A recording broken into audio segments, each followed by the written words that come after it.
வத்தலக்குண்டு பேருந்து நிலையத்தில் அரசு பேருந்தின் சக்கர பகுதியில் திடீரென புகை வெளியேறியதால் பயணிகள் அவசரமாக வெளியேற்றப்பட்டனர். தொடர்ந்து தண்ணீர் ஊற்றி புகை அணைக்கப்பட்டதால் சிறிது நேரம் பரபரப்பு நிலவியது.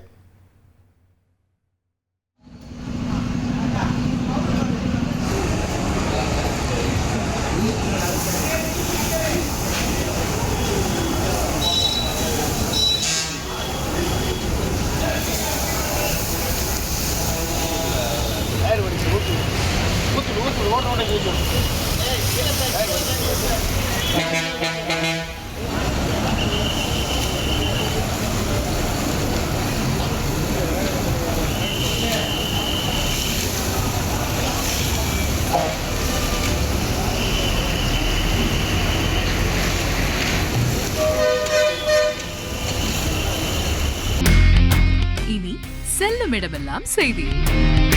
தந்தி டிவியின் வாட்ஸ்அப் சேனலை ஃபாலோ பண்ணினா செல்ல இருக்கும் இடமெல்லாம் செய்தி. இதோ QR கோட் இப்பவே ஸ்கேன் பண்ணுங்க, ஃபாலோ பண்ணுங்க.